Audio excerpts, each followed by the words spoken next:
Nos próximos capítulos de Vale Tudo, Odete Roitman nunca foi mulher de expor sua vida pessoal. Sempre rígida, calculista e com uma imagem a zelar, mantinha seus relacionamentos longe dos holofotes. Mas dessa vez, algo estava diferente. César, com seu charme irresistível, havia conseguido atravessar as muralhas que ela mesma ergueu ao longo da vida. A princípio, Odete achava que ele não passava de mais um capricho, um brinquedo passageiro que alimentava seu ego. Porém, aos poucos, o rapaz conquistou espaço não só em sua rotina, mas também em seu coração. O romance, que começou como um segredo sussurrado entre quatro paredes, estava prestes a ganhar o mundo. Em uma manhã ensolarada, dentro da suíte luxuosa de um hotel, César circulava despreocupado, exibindo apenas uma cueca, dono de uma autoconfiança quase insolente. Ele pegou o telefone e ligou para a recepção, pedindo o café da manhã no quarto. Mas antes mesmo que pudesse concluir o pedido, Odete o interrompeu com sua voz firme, porém doce, num tom incomum para quem a conhecia. "Desligue isso. Estou cansada de comer aqui dentro." César arqueou a sobrancelha, surpreso. Aquela frase, aparentemente simples, carregava algo que ele não esperava ouvir da poderosa empresária. "Como assim, Odete?" provocou ele, deixando o telefone de lado. A resposta dela foi ainda mais surpreendente. "Vamos descer. Quero tomar café no salão. Não tenho mais paciência para me esconder."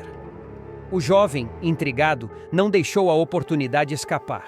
Aproximou-se, envolvendo-a em seu olhar penetrante, e soltou uma risada leve. "Você não está mais preocupada em ser discreta?" Odete, sem hesitar, sustentou o olhar dele com firmeza. Pela primeira vez, não havia sombra de dúvida em sua expressão. "Não estou mais preocupada com nada disso. Quero que vejam. Quero que saibam." Aquela declaração foi um divisor de águas. César, acostumado a testar os limites dela, não resistiu a cutucar ainda mais. "Então a poderosa Odete Roitman quer descer comigo? Quer andar de mãozinha dada com o seu namorado no lobby do hotel?" O tom irônico dele só arrancou um sorriso quase juvenil da mulher que sempre se orgulhara de ser inabalável. Odete, que tantas vezes ditou as regras do jogo, agora parecia se permitir ser conduzida pelo desejo e pela leveza de um romance que nunca imaginou viver. Enquanto ela escolhia um vestido sofisticado para descer, César a observava como quem contempla um prêmio raro. A cada gesto, a cada detalhe, percebia que estava diante de uma mulher que, mesmo poderosa e temida, também carregava vulnerabilidades que quase ninguém conhecia. Era essa dualidade que o atraía: a frieza da executiva e a intensidade da amante apaixonada. Antes mesmo de deixarem o quarto, no entanto, o clima entre os dois esquentou. Bastou um olhar mais demorado, um toque nas mãos, e o jogo de provocações se transformou em entrega absoluta. Entre beijos ardentes e risadas cúmplices, esqueceram do mundo lá fora. Para Odete, cada instante ao lado dele era como um renascimento, uma sensação que a fazia se sentir viva de uma maneira inédita. Quando finalmente decidiram recompor-se para descer, a empresária não parecia a mesma mulher que, semanas atrás, condenaria qualquer tipo de exposição. Agora, ela queria mostrar a todos que estava apaixonada, sem importar os comentários ou julgamentos. Seu orgulho, sempre tão blindado, se transformava em um gesto ousado de liberdade. César, por sua vez, aproveitava a mudança. Sabia que estar ao lado de Odete significava mais do que luxo e poder. Era ter a chance de escrever um novo capítulo em sua própria vida, com a mulher mais temida e influente do país, exibindo-o sem reservas. Para ele, aquilo era vitória pessoal e conquista emocional. E assim, de mãos dadas, eles se preparavam para atravessar o corredor do hotel e enfrentar os olhares curiosos que inevitavelmente viriam. Mas Odete não se importava mais. Seus passos eram firmes, o queixo erguido, a confiança intacta. No fundo, ela sabia que aquele gesto não era apenas uma excentricidade passageira. Era uma declaração silenciosa, mas poderosa. Odete Roitman A mulher que sempre controlou tudo e todos havia se rendido ao amor. E não estava nem um pouco arrependida. Nos próximos capítulos de Vale Tudo, o clima vai pegar fogo quando Celina, cansada das mentiras de Maria de Fátima, decidir desmascará-la de uma vez por todas. Ao lado de Raquel e Bartolomeu, ela vai preparar um plano audacioso que resultará na queda da vilã em plena frente da imprensa. Afonso, pego de surpresa, terá uma reação devastadora. Fará duas coisas inesperadas, sendo a última tão chocante que deixará todos em choque. Tudo começa quando Fátima, acreditando que Afonso é estéril, se atira das escadas do Teatro Municipal numa cena calculada para chamar atenção. Apesar do susto, nada acontece com o bebê. A vilã, cada vez mais desesperada, descobre através de um suborno no laboratório que Celina falsificou o exame do marido. Furiosa, parte para cima da tia e grita: "Você mentiu para mim! O exame era falso. O Afonso não é estéril, coisa nenhuma." A discussão é presenciada por Eugênio, que observa escondido. Celina não se intimida e retruca, jogando na cara da sobrinha que sabe que o filho que ela espera não é de Afonso. Fátima ameaça revelar para Odete e Heleninha a sociedade secreta entre Celina e Raquel, deixando claro: "Se você se meter na minha vida, eu destruo a sua." Abalada, Celina pede que Eugênio vigie a vilã dentro da mansão e garante que já tem um plano para acabar com ela. A primeira aliada que procura é justamente Raquel. As duas se encontram na Paladar, onde também está Bartolomeu, peça-chave para a revelação. Celina expõe seu medo. Fátima descobriu a sociedade e ameaça contar tudo. Raquel, então, revela um segredo ainda mais bombástico. O verdadeiro amante da filha é o César. Ele e Fátima nunca se separaram. Esse casamento com Afonso foi apenas um golpe. Celina fica em choque.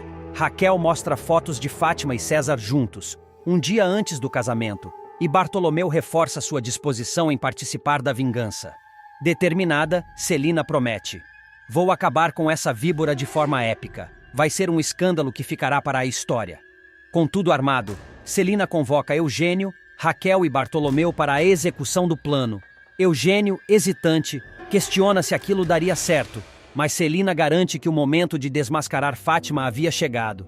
A cena decisiva acontece na mansão, diante de Odete, Afonso, Heleninha, Laís e Cecília.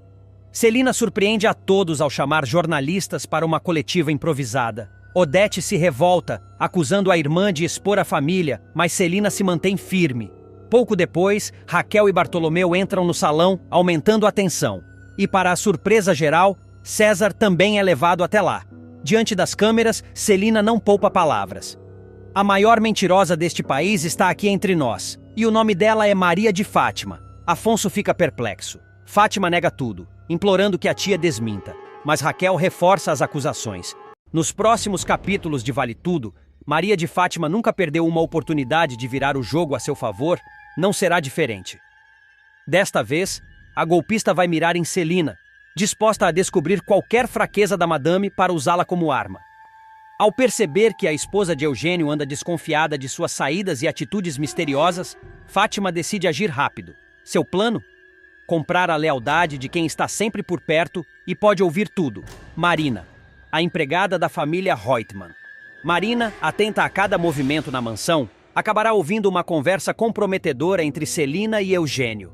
Num tom carregado de suspeita, a dondoca comentará com o marido que tem notado um comportamento estranho em Fátima e que desconfia de suas ausências.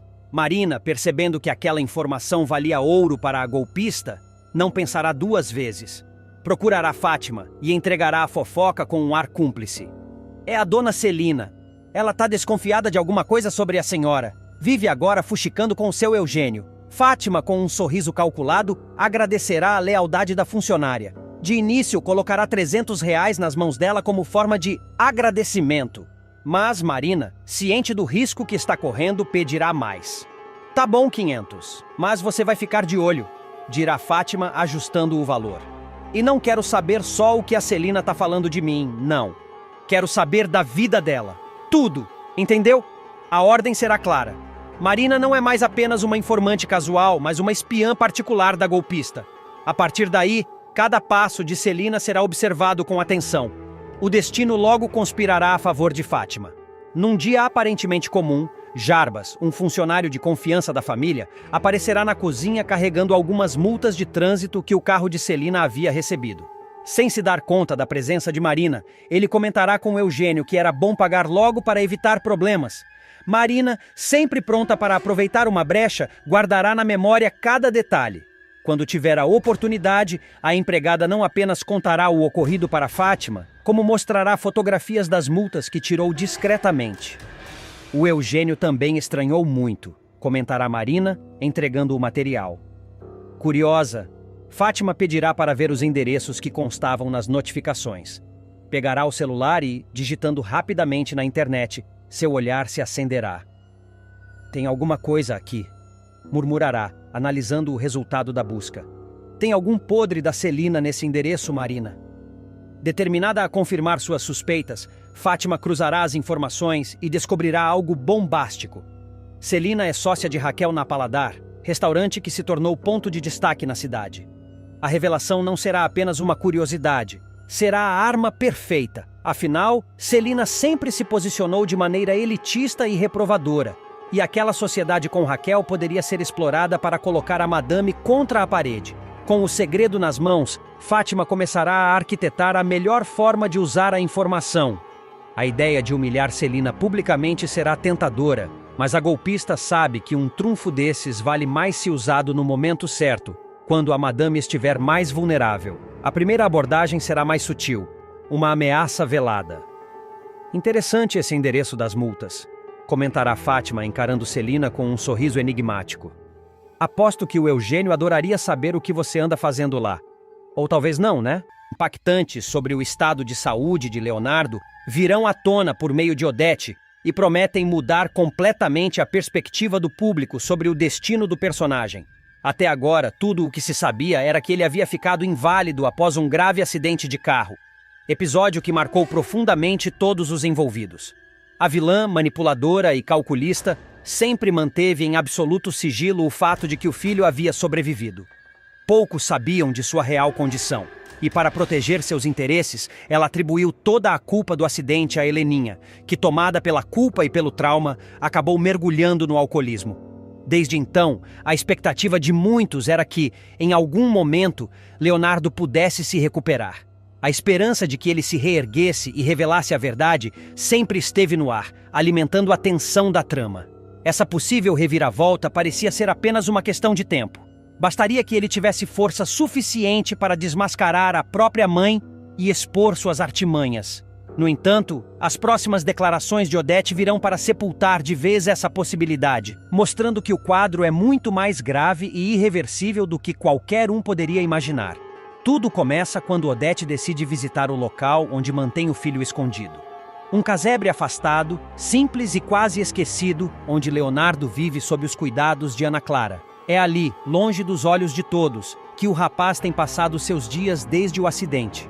Ao chegar, a poderosa empresária é surpreendida pelas notícias que recebe da cuidadora. Ana Clara, dedicada e atenta, revela que o estado de Leonardo vem apresentando sinais de melhora. Não se trata de algo milagroso ou de uma recuperação completa, mas de progressos que, para ela, significam muito. Segundo a jovem, essas mudanças se devem à rotina de cuidados que ela mesma implantou, usando tudo o que aprendeu, mesmo sem ter concluído a faculdade. Já em outro momento, a tensão entre Afonso e Maria de Fátima atingirá o ponto máximo quando a verdade sobre o caso extraconjugal da jovem vier à tona. Tudo começará quando o filho de Odete flagrar com seus próprios olhos um beijo apaixonado entre Fátima e César. O impacto será imediato. Tomado pela raiva, Afonso partirá para cima do rival sem pensar duas vezes, desferindo socos violentos que farão o amante cair no chão, atordoado, com a boca cortada e sangrando. Enquanto César tenta se recompor, Fátima, tomada pelo pânico, tentará se aproximar do marido para minimizar o estrago. Com voz trêmula, alegará que tudo não passou de um deslize, um momento de fraqueza que jamais se repetiria.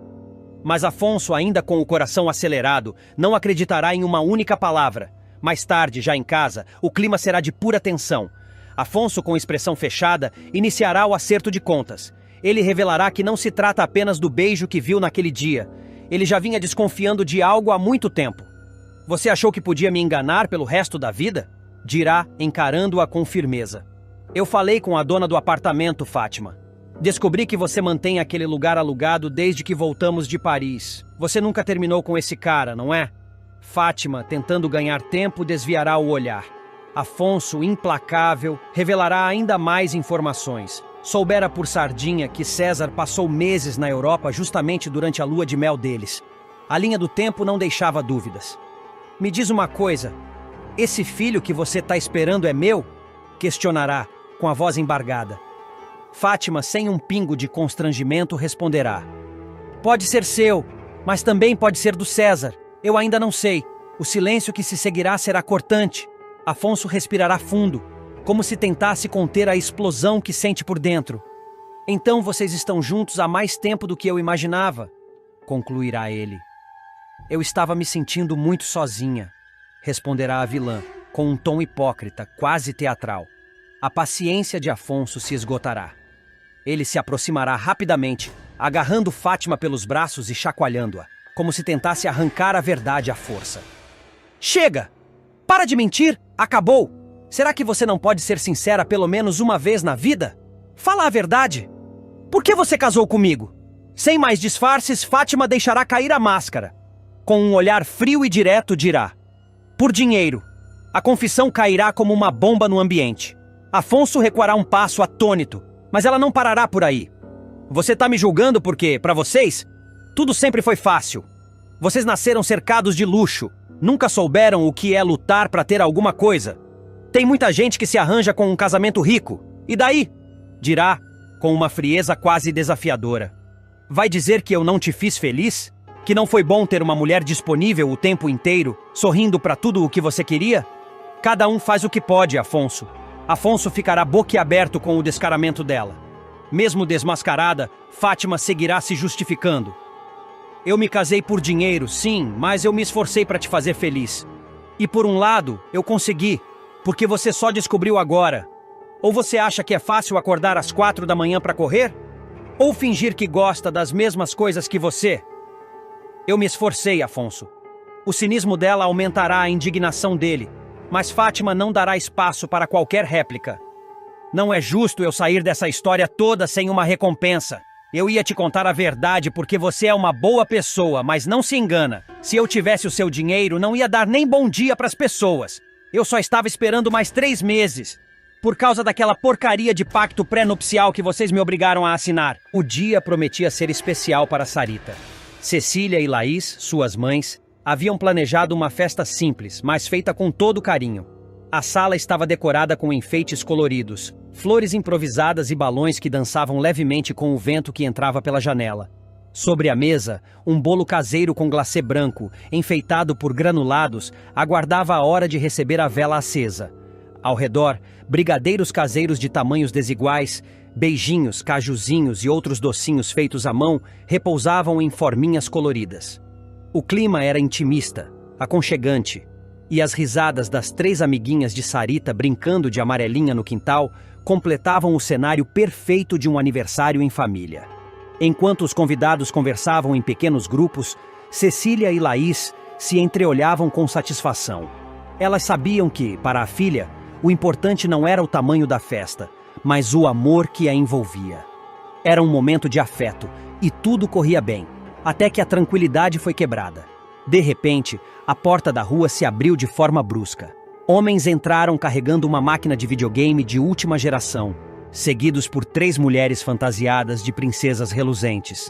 Logo atrás, surgiu uma arara com acessórios para a cabine de fotos, uma caixa de som imensa e, para surpresa geral, peças para montar um touro mecânico. Cecília, confusa, deu um passo à frente. Desculpe, mas acho que o senhor errou de endereço. Antes que a resposta viesse, Marco Aurélio apareceu na entrada, com aquele ar confiante que sempre o acompanhava. Ao lado dele estavam Leila, Bruno e Tiago, todos sorrindo como se estivessem prestes a presenciar um grande espetáculo. Errou nada! É aqui mesmo! Pode montar tudo, moço! Ordenou o executivo com um aceno firme. Assim que avistou o tio, Sarita soltou um grito animado. Tio! Correu em direção a ele, abraçando-o com entusiasmo. O sorriso da menina contrastou com a expressão fechada de Cecília e Laís, que sentiram o controle da situação escapar por entre os dedos. Cecília foi a primeira a reagir. "O que é isso, Marco Aurélio? Você organizou outra festa para Sarita?" Ele não se abalou. "E o que é que tem, Cecília? Não acredito que você vai criar problema por causa disso. Eu só quis fazer uma festa de aniversário inesquecível para minha sobrinha." Laís cruzou os braços, irritada. "Inesquecível? Isso aqui não é comemoração, é uma invasão." Enquanto discutiam, uma mulher entrou carregando um bolo imenso, de 2 andares, com confeitos elaborados, flores de açúcar e fitas douradas. Sem cerimônia, Marco Aurélio retirou o bolo simples que estava sobre a mesa e colocou o seu no lugar, como se fosse a única opção digna de destaque. Cecília sentiu um aperto no peito. O bolo que ela e Laís haviam preparado juntas com tanto cuidado agora estava relegado a um canto, como se fosse algo menor. A cada novo aparato montado, a festa íntima que elas haviam planejado se transformava em um espetáculo de ostentação. Sarita, é claro, estava encantada. Seus olhos brilhavam diante das princesas, do touro mecânico e dos jogos. Para ela, era como se o aniversário tivesse se tornado um parque de diversões particular. As mães, no entanto, precisavam engolir seco. Não queriam estragar a alegria da filha, mas a presença de Marco Aurélio havia mudado completamente o espírito da comemoração. "Essa ostentação do Marco Aurélio é uma falta de respeito", sussurrou Cecília, tentando manter a voz baixa para que Sarita não percebesse a tensão.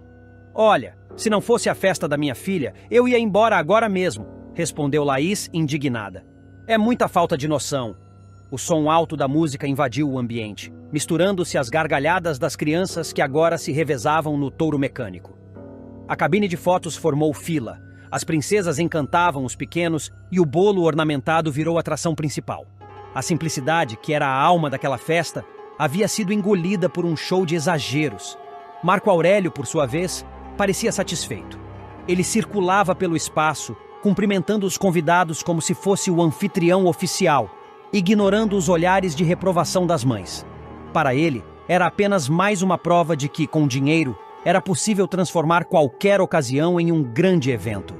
No entanto, para Cecília e Laís, aquele dia ficaria marcado não só pelo aniversário da filha, mas pela sensação amarga de terem sido deixadas em segundo plano na própria celebração. Elas sabiam que, no fundo, Marco Aurélio não havia feito aquilo apenas por amor à sobrinha. Era uma demonstração de poder, um gesto calculado para mostrar quem podia mais. O público verá uma Odete Reutemann como nunca antes, fora de si, sem compostura, e disposta até a usar a força para proteger seus segredos. A vilã ficará completamente transtornada ao descobrir que Ana Clara está se aproximando de sua filha, Heleninha. A aproximação entre as duas mulheres faz Odete temer o pior: que a verdade sobre Leonardo venha à tona. Diante desse risco, ela decide tomar uma atitude radical, e as consequências serão explosivas. Ao saber que Ana Clara está frequentando as mesmas reuniões de alcoólicos anônimos que Heleninha, Odete entra em desespero. Ela sabe que, caso sua filha descubra que Leonardo está vivo e que Ana Clara é casada com ele, todo o castelo de mentiras que ela construiu pode ruir. Tomada por esse medo, ela perde completamente a compostura e vai até a casa de Ana Clara, decidida a confrontá-la cara a cara. Sem aviso prévio, Odete aparece na porta da jovem. Assim que Ana Clara abre, é surpreendida pela fúria da ricaça, que já parte para cima dela, agarrando-a pelo pescoço. "O que é isso? Tá maluca?" grita Ana, tentando se desvencilhar. Mas Odete está cega de raiva e solta sua ordem com firmeza. "Fica longe da minha filha! O que é que você quer com a Heleninha?" Ana Clara se debate e tenta reagir. "Me larga, sua louca!" esbraveja enquanto é encurralada contra a parede da sala. Odete continua pressionando. "O que é que você quer indo atrás da minha filha no AA, hein? Tá pensando que pode se infiltrar na minha família assim?" A tensão entre as duas explode de vez quando Ana consegue se soltar e dá um tapa na cara de Odete. A vilã, no entanto, não hesita em revidar, e as duas acabam trocando bofetadas e empurrões. O confronto físico dura apenas alguns segundos, mas é intenso. As duas se encaram, respirando fundo, ofegantes. Ana, com os olhos cheios de raiva, solta. Minha paciência acabou, tá entendendo? Odete, impassível, responde com sarcasmo. E eu lá tô preocupada com a sua paciência? Você esqueceu do nosso acordo? Você prometeu ficar longe da minha família. Nesse momento, Ana Clara muda de tom e parte para o contra-ataque. Sem medo, revela que está oficialmente casada com Leonardo e que, portanto, tem direitos sobre os bens do marido. Você tá louca? Reage Odete completamente incrédula. Ana, firme, rebate. Não, eu não tô louca. Eu tô casada com o Leonardo, sim. E eu quero a parte dele. Eu não sou idiota igual minha avó. Pode gritar, espernear, fazer escândalo. Mas eu tenho a certidão de casamento. Eu conheço a minha cunhada. E se a senhora não resolver isso logo, eu mesma conto tudo para Heleninha. Quer ver o que acontece? A ameaça é clara e direta. Odete percebe pela primeira vez que suas intimidações não funcionam mais com Ana Clara. A jovem está decidida e, mais do que isso, tem em mãos algo que pode desmoronar toda a sua estratégia para manter o passado enterrado. Vendo que perdeu o controle da situação, Odete recua. Com a respiração ainda alterada, ela tenta se recompor e muda de tom. Acho que a gente precisa conversar com calma, Ana Clara. Se você realmente conseguiu se casar com um incapaz só para entrar na família... Bom, então temos algo sério a resolver, diz a vilã, já tentando retomar sua postura calculista e fria.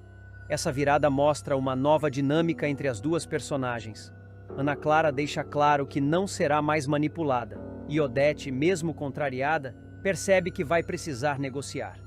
O clima entre elas, no entanto, continua tenso, e qualquer novo passo em falso pode fazer a situação explodir novamente. O embate entre Odete e Ana Clara promete ser um dos pontos altos do remake de Vale Tudo, com reviravoltas intensas, revelações bombásticas e um jogo de poder cada vez mais acirrado. A trama mostra que ninguém está a salvo quando os segredos começam a vir à tona. E no centro dessa guerra, duas mulheres fortes, dispostas a tudo para defender o que acreditam ser seu por direito. Odete tenta controlar a respiração, tateando mentalmente as próximas palavras.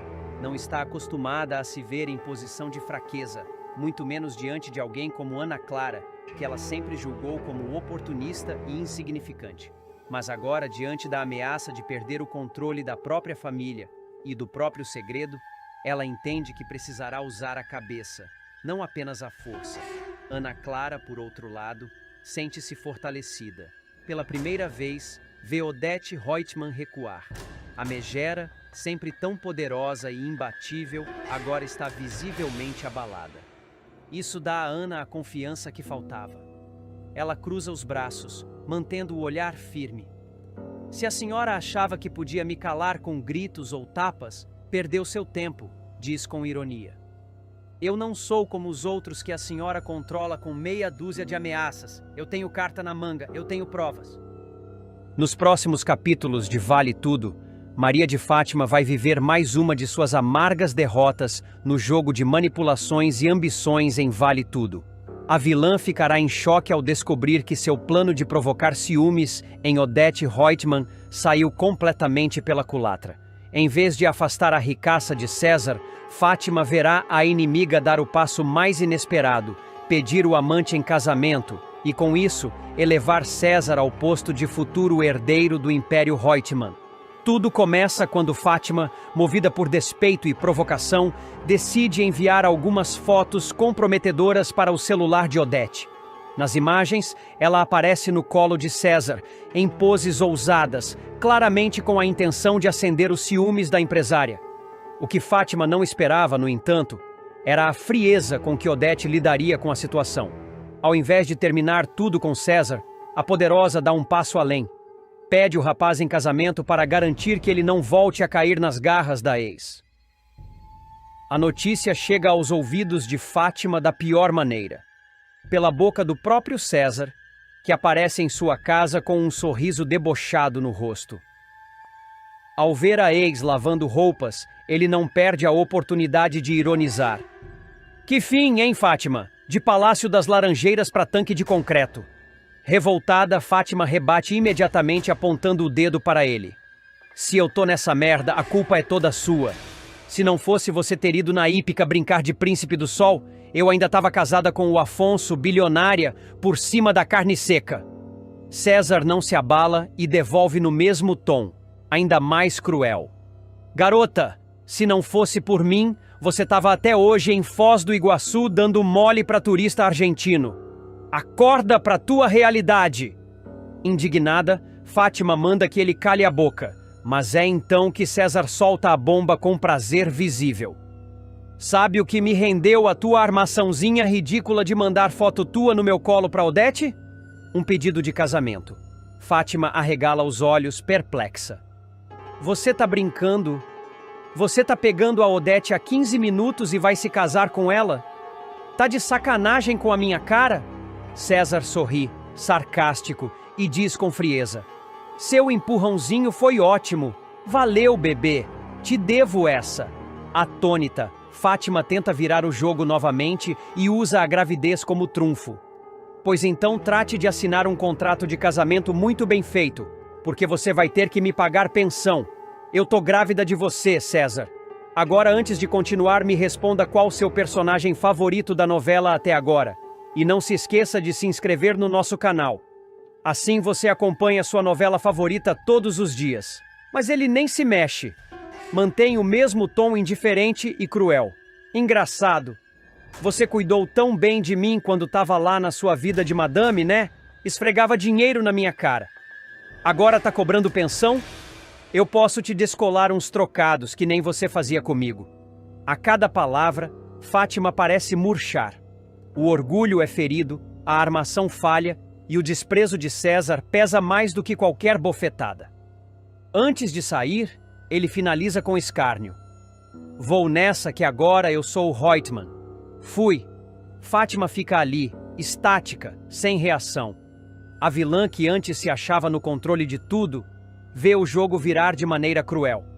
César, o homem que ela tentou manipular, agora caminha para o altar com uma das mulheres mais poderosas do país, enquanto ela, sozinha, grávida e humilhada, volta a encarar o fundo do poço.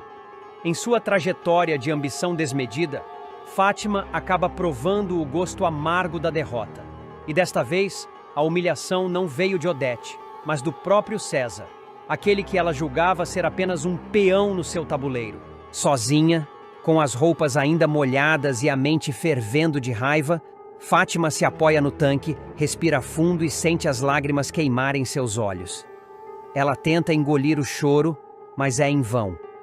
O desprezo de César ecoa como uma martelada em sua cabeça. Vou nessa que agora eu sou o Reutemann. Aquilo não era apenas um golpe em seu ego, era uma sentença.